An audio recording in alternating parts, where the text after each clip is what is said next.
ចូលលូណែស្រណងភ្លៀងធំអើយទឹកហូរចូលស្រែបងស្រណងអោស្រុកខ្មែរអើយបងស្រណងអោស្រុកខ្មែរខែរដូវអើយបិណ្ឌភ្ជុំមើលមេម៉ាយបងស្រណងមុខក្រមុំសែនកំសត់អើយខ្លះការចោលខ្ញុំចង់តែយំ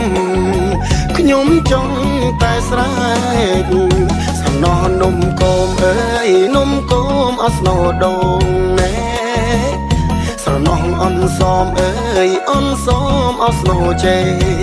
បងនឹកអូនណាយខ្លាំងពេកថាបងនឹកអូនណាយខ្លាំងពេកទេស្រណោះអើយជើងទូភ្លេងអង្រួនយល់អង្រឹងគេជាគូកាន់តែយល់ទូតែដាច់ដេកលើដីពីនាងស្រណងបិណ្ឌភ្ជុំអើយទឹកហូរអោកាន់ផ្លូវណែ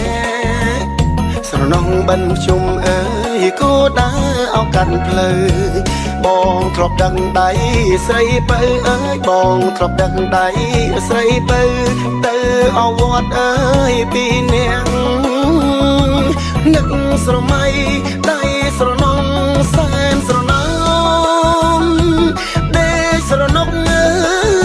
យដណ្ដោភួយក្រាំង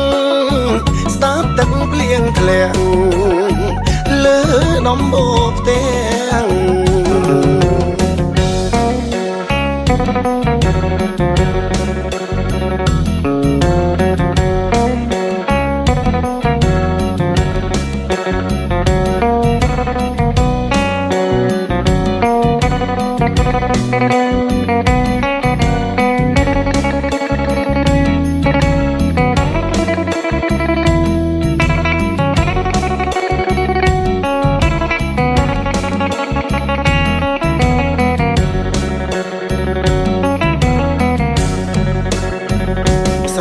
ភ្លៀងធំអើយទឹកហូរចូលលូ